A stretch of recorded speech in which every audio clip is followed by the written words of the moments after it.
indeed an honor to have you here, sir. May I request you to come on the dais, sir? And may I also request Mr. Sarpati and Mr. Rudivich to be on the dais?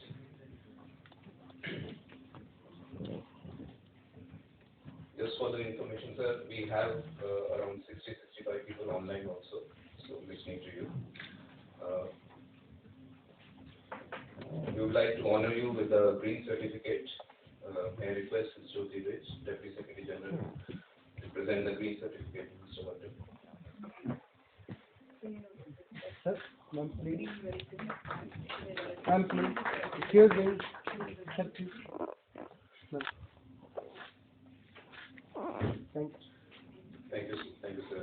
May I request Ms. Jyoti Vesh, Deputy Secretary General, to take us through the happenings of the sessions which we had, and of course, then we'll have the valedictory addressed by Mr. Valedictory.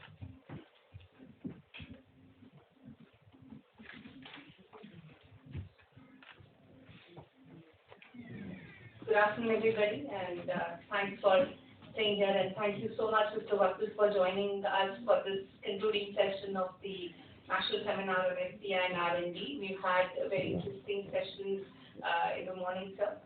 We had the PSA with us, the secretary at the PSA office, along with the DPIIT officials, etc. And we did have, I think, a lot of debate. And we also had, the German, one of the representatives from the German embassy as well, to really understand the international perspective, followed by, of course, so the states who were present over here talking about, the ecosystem that they are creating around to attract FDI and R&D. I think it's something very unique that we're talking about where we haven't really done so well until now. I think the numbers seem to be looking up probably because we had a low base until about 2 years back. But that itself is heartening. At least everybody's looking at India. There are large, conglomerates which are wanting to come in. We're also providing a facilitated environment overall for FDI and for R&D itself.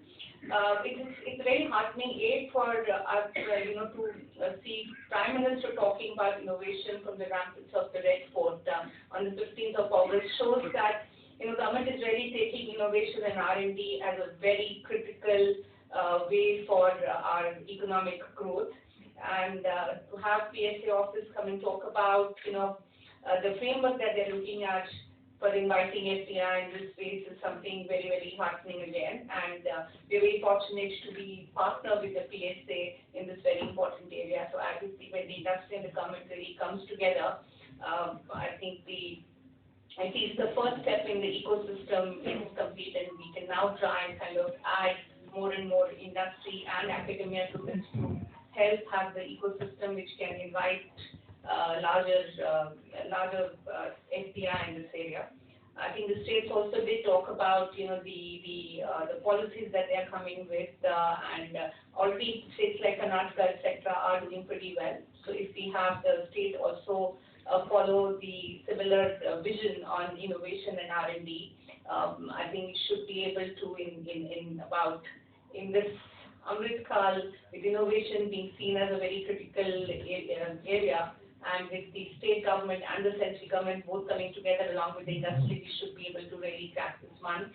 And innovation, as you know, is very important to escape the middle income gap. And I think that's something, again, we need to keep in mind as we move towards Amrit Kal and for the next 25 years, if we are able to achieve this vision. So without further ado, may I now invite Mr. Ratan Watson, who is currently the chairman of Central Vista Oversight Committee. He has also served in various capacities in the Government of India, in the Prime Minister's Office, Niti Aayog, international organizations like IMF and Government of Andhra Pradesh as well. Until recently, he was the Member Secretary of Economic Advisory Council to the Prime Minister, and absolutely delighted to have you with us, sir. So may I request all of you to please welcome him with a round of applause. And over to you, sir.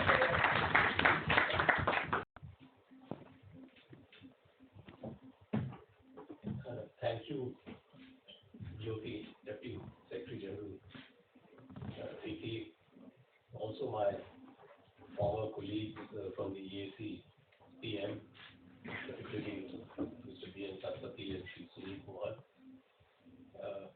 also distinguished participants online and those currently present here.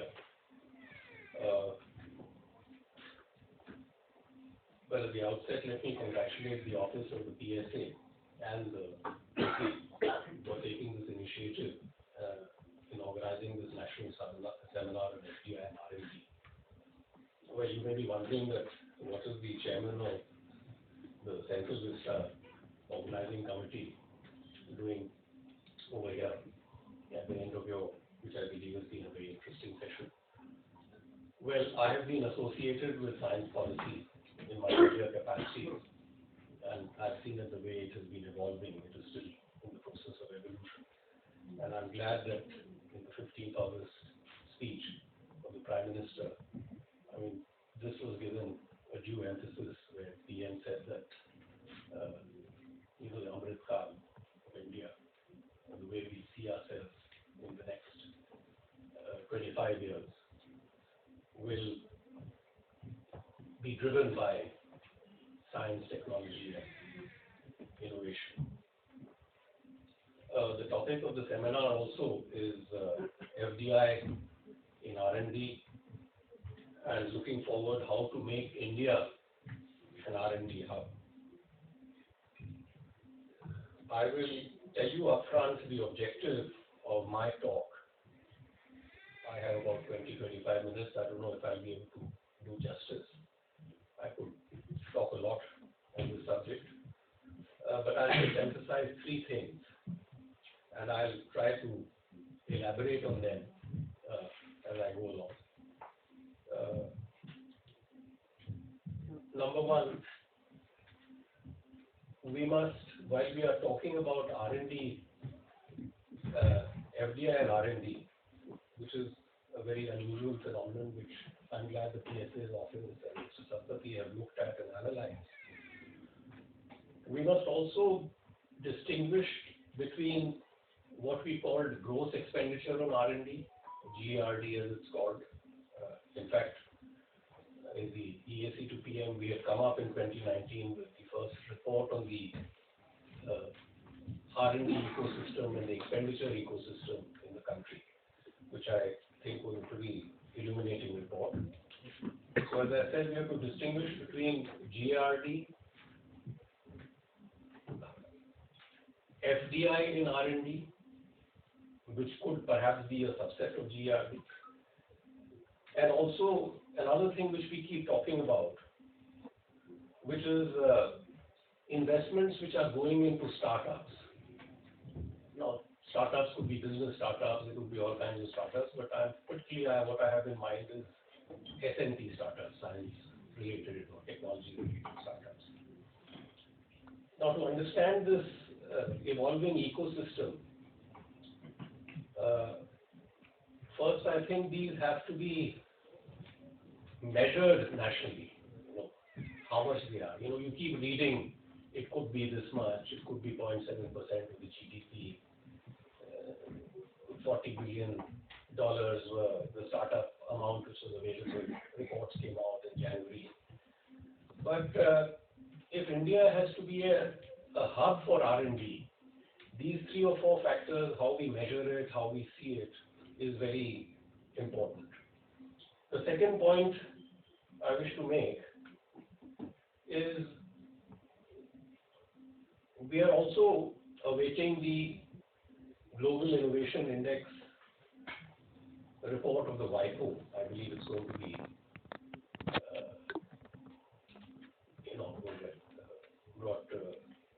publicly brought out on 22nd of September, maybe next month. It will be launched next month. Now, this also has been attracting a lot of attention. What are the components of the GII index or the innovation index? S&P is a very important part of it. I remember in the initial years when this was started in 2019, 2018, I've been attending those innovation index launches in India. I mean, nobody used to come for it also, but I'm glad Fiki was taking interest in it. And In fact, the first time I found even the chief guest didn't arrive. So they asked me, I was sitting in the audience, to come and just chair the meeting. Well, now I think it's been given about. I'm glad for it. But the point I want to make is why we talk about GII, or a Global Innovation Index. If I have time, I'll elaborate on it further. What we perhaps need is a national innovation sort of index. The reason I'm saying this is, again, I'll come to your R&D FDI. You know, you're talking of 3 states which are getting all this: Haryana, Karnataka, Telangana. These are all city-centric.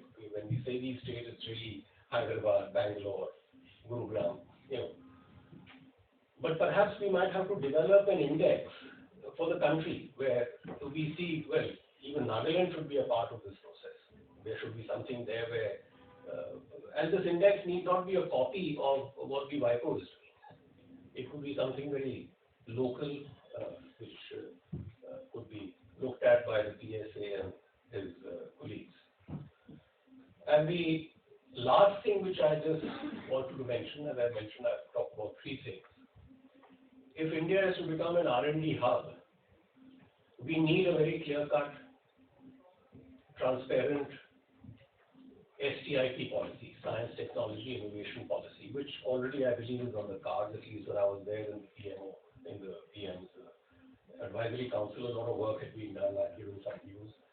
I don't know what the status is. Perhaps it's still with the Department of the DST, or it may have to go to the cabinet.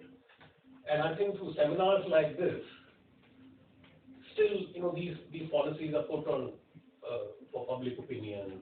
I think representatives like you should articulate what should be a part of this policy. It's never too late. I mean, because the stick hasn't really come out, it's not become public. So I think what you need, policy actually drives everything. If you have clear-cut policy, then we can talk over India being an R&D hub. So let me start with the first point where I talked about expenditures or how much is spent on R&D. And I'm using R&D in a very loose sense, in the sense it could be development of things, it could be applied science, it could be fundamental in nature, it could be just business models. So it fits in everywhere, as you see. Now, basically, the figure which is used is that India is very low. We are 0.7% of the GDP is spent on R&D, which, if we were to take India to be a $1 trillion economy now, 0.7% will come to what, about $21 billion is being spent. It's a broad figure. As I said, I think this metric has to be made more exact. Now, out of this, even in that 2019 report, which used some 2016, 2017 figures, what we found is that the bulk of the expenditure, or what is being spent in the R&D space in India, which is not true of other developing or developed countries, is basically the state. That is in fact, it's the central government which is spending most of the money. It is said that 65% of this money is coming from the central government, and 35% or 30% is from other sources. It could be state governments, it could be private sector, it could be universities or other places, which I think indirectly also get funded by the government only. And these are across 7 or 8 ministries, as you know. The biggest ones are DRDO. If you just see budgets, they're all there. I mean, these are the big science spenders. DRDO, Atomic Energy and Space. They take up the bulk of the space, while there are 7, 8 other departments. You have agricultural research, you have medical research, you have DST, you have CSIR, you have DBT. I mean, these are phrases you're familiar with. So what is happening is that in India, and that's what our report had found, and I don't think the things have changed very much. The bulk of the expenditure, or bulk of the money which is going into R&D is still driven by particularly the central government. But we had observed there are things happening. This phenomenon of money coming, FDI into R&D is it was very low, I remember, in 2016-17, and now it's crossed 300 million or so. And that's the figure which has been given to me, that in the last 4 or 5 years there's been a phenomenal shift in R&D flowing into, or FDI flowing into R&D into this country, which is also a part of national income in a sense, if you see it statistically. So that's why I keep saying it has to be measured very carefully. This money is also coming in from where? It was mentioned 3 or 4 countries. It's Singapore, it's USA, it's Germany. If you see, it's going only to 3 or 4 places in the country. It could be Haryana, it could be Bangalore, it could be Hyderabad, followed by Tamil Nadu or Andhra Pradesh. I mean, so you see this kind of phenomenon. Now, why is this cross-border thing happening, cross-border investments? It's a good thing because, again, these are practices which are market-driven. I mean, why should money come into Daimler, or why should it go somewhere into some pharmaceutical sector in terms of research and development? Because, again, it is market-driven, because maybe industry, if it is relocalized over here, it will not only serve this market, but it can serve an external market. So, again, I want to bring in this whole idea of Atmanirbharta, which is coming in, which is not really the self-sufficiency or self-reliance of the 60s and the 70s, where we were deprived a lot of things, we were striving to get things bilaterally, etc. I mean, today, what we are saying is, you have technology, you invest here, you make in India, you sell in India, and you sell abroad. I mean, there's a certain paradigm shift in the way things are taking, and this, again, I won't dwell on it much. It's getting into the pure FDI policy. The third area, as I mentioned, was technology startups and all that. There's a huge amount of money there also. I don't know, I was just reading doing some research online, and I read some Times of India reports that about 40 billion is available in this space. These could be business startups, as I said, they could be SNT startups, they could be different kind of things. Innovation, again, is a word which cuts across many areas. But that is also a space which we have to look at. But the point I'm trying to make here is really the GRD which is being done by the central government, or the money going into these places. You see, everything is not market driven. Sometimes when an SNT, a startup acts, or even innovation, or FDI and R&D is basically market driven. It's an MNC which is coming in over here, putting in money because it has shareholders, it has a balance sheet, it has to prove that it has to make money. But there are certain I'll just give you an illustration. Let us say the problem of tuberculosis in India. We claim whatever we may claim. 30% of the load of the world of tuberculosis is in this country, even today. It's a very little known fact. We may be talking of other diseases, and this I'm talking of communicable diseases. It's a big challenge. In that sector also, there are certain types of TB which are drug resistant. You can't cure them. Now I can tell you there is no money in TB. No MNC will put in money into TB to get a drug resistant TB, because who will you sell it to? You have to give it free of cost. So that's where the state sector comes in, where somebody has to do the primary research in certain areas. And that's what I'm saying, that these are all very important, all these areas which are market driven. But the area of science is something where fundamentally a lot of work has to be done through the taxpayers' money. I mean, more closer, I'll give you an example of the Covaxine, this thing which was done in Hyderabad. It was done through a private sector person, biotech. But actually it was ICMR and others who risked a lot of money, it was not a startup. Please try to understand. We were also, it could have failed. Somebody put in the money. A vaccine came out. It was not being sold at market prices, etc. Nobody was making money out of it, but yet it had to be done. So I can go into many examples now and even previously. So as I said that these are three spaces which you have to look at. So I'll just stop there for you to think about. The second thing which I mentioned was the Innovation Index, GII. We keep buying just like ease of business, etc. You'll always be, India's gone up, you've gone up this much, etc. But please, when you see this thing coming out next month, just look at what are the pillars, what is it based on, this GII. Frankly, these are also evolving kind of indices. But by and large, what it looks at is 6 or 7 things when you're forming an innovation index. It looks at institutions, and I'm talking in the context of science, basically. It looks at scientific human capital in a country. It looks at scientific infrastructure of a country. It looks at the market sophistication of a country, because R&D and FDI, it's all linked with the market also, these things. It also looks at the business sophistication of a country, because, unless you have all that, you will not be able to sell, you won't have institutions which will be able to market.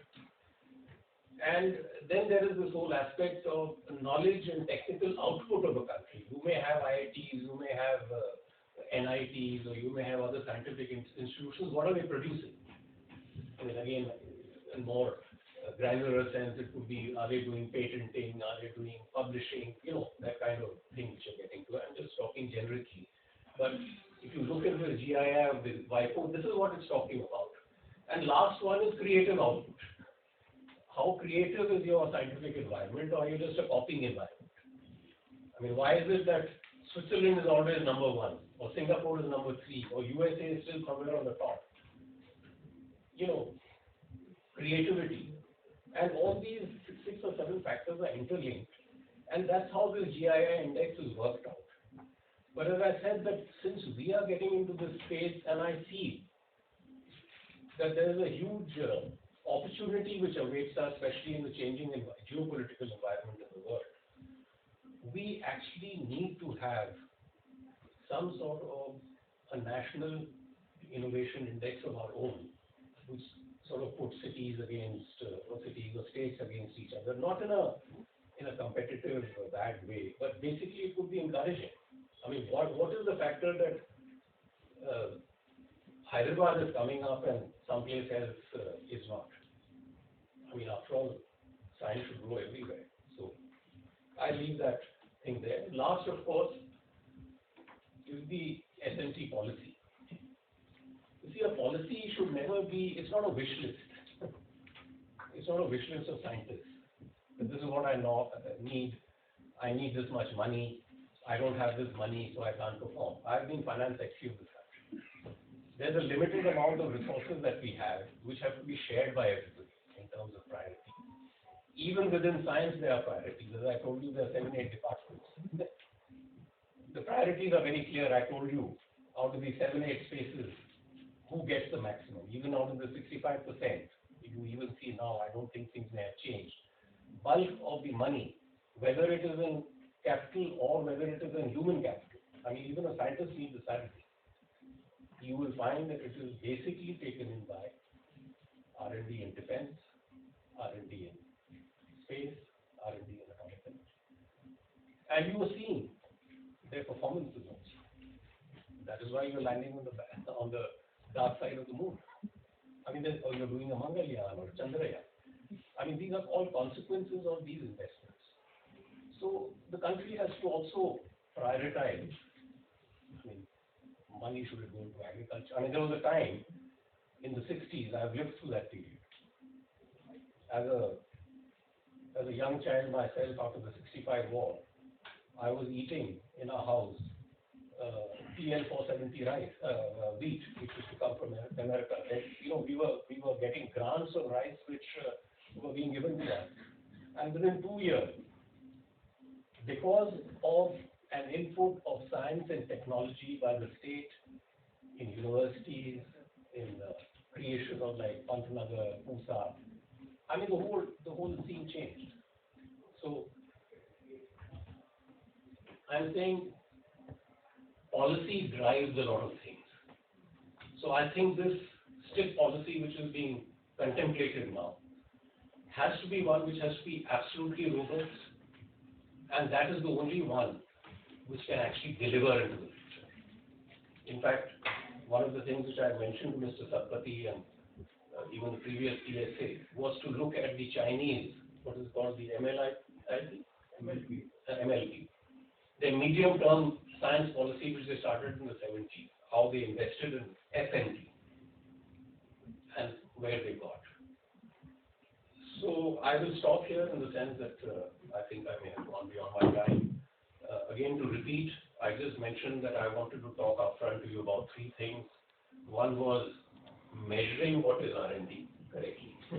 Number 2, we should have a national innovation sort of index while we look at global indices. And thirdly, we should have a very correct, robust, forward-looking science policy, which will actually take forward the vision of the government, which has already been stated. When we're talking about Anusandhan and innovation, research, etc. So thank you for calling me and thank you for listening.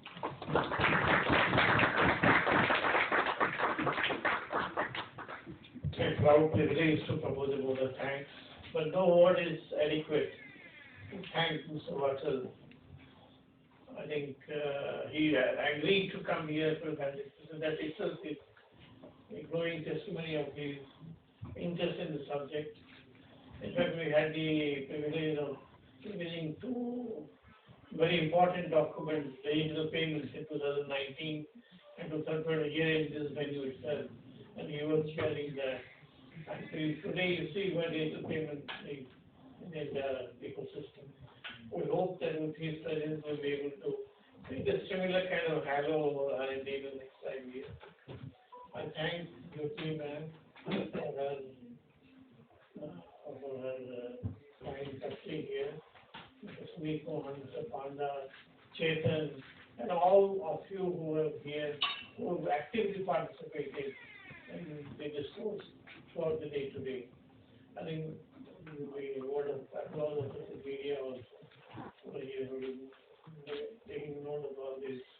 So we propose to come out with a document post this event, which will be something in the nature of digital payment to the kind of thing, to show a roadmap for the next, and maybe as you correctly said, India Innovation Index could be something we could target in the next 2 years. Thank you very much, sir, for your kind presence here. Thank you, sir.